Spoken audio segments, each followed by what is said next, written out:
یہ جماعت سے نماز پڑھنے کی حضرت والا نے اس میں ایک عجیب حکمت بیان فرمائی ہے، اور یہ در حقیقت بسا اوقات لوگ یہ سمجھتے ہیں کہ بھئی نماز تو فرض ہے، پڑھ لیں گے، گھر میں پڑھ لی، بغیر جماعت کے پڑھ لی. حالانکہ بغیر جماعت کے جو نماز ہوتی ہے اس کو فقہاء کرام نے ادائے قاصر قرار دیا ہے، وہ ادھوری ہے، نامکمل ہے. صحیح نماز وہ ہے جو مسجد میں جماعت کے ساتھ ادا کی جائے، وہ ہے ادائے کامل.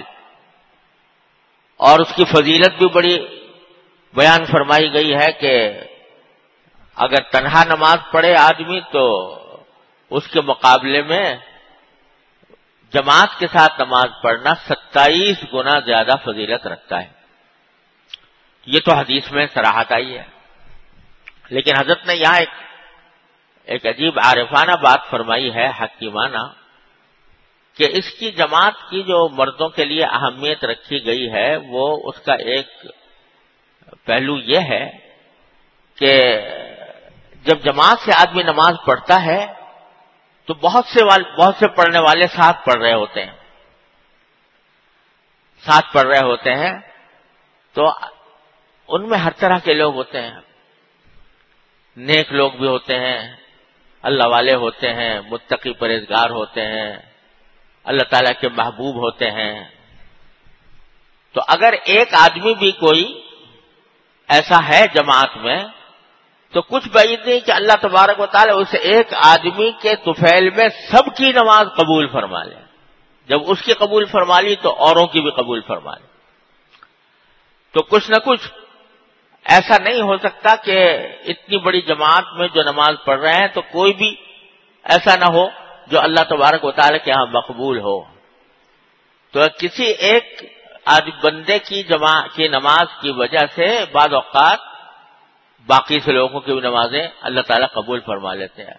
اب ہم گئے گناہگار، خطا کار، غافل، بے توجہ، لیکن ہماری نماز تو اس لائق نہیں تھی کہ اللہ تعالیٰ کے ہاں قبول ہوتی. لیکن کوئی اللہ کے بندے ایسے تھے نماز کے اندر، جماعت کے اندر شامل، کہ اللہ تعالیٰ کو ان کی نماز تو قبول کرنی ہی تھی. تو جب وہ قبول کی تو اللہ تعالیٰ کی رحمت سے یہ بات بعید ہے کہ وہ کچھ کی قبول کر لیں اور کچھ کو واپس کر دیں. اس لیے امید یہ ہے کہ انشاءاللہ سبھی کی قبول ہو جائے گی. اور حضرت نے اس کی بڑی ایک دلچسپ فقہی نظیر بیان فرمائی.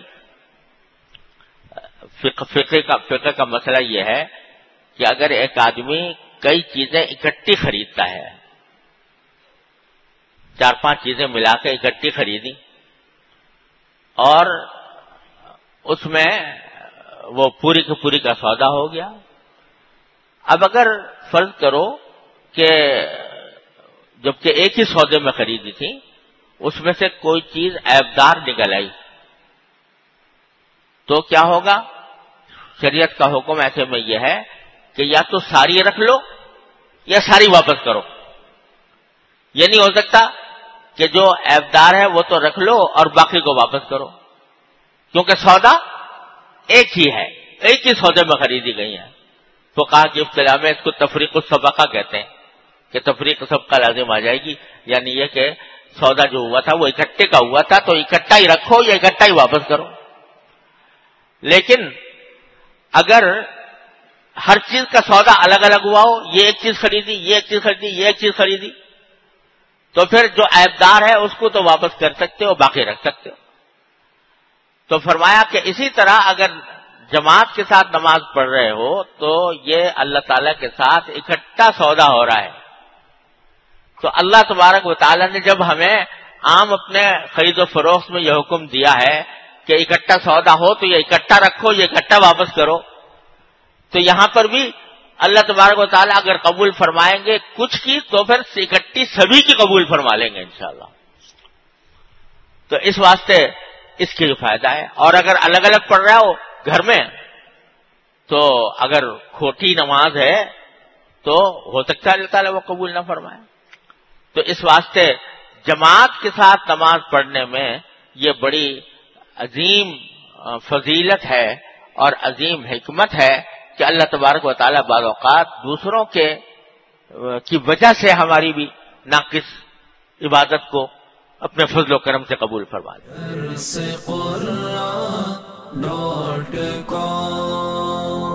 www.darsequran.com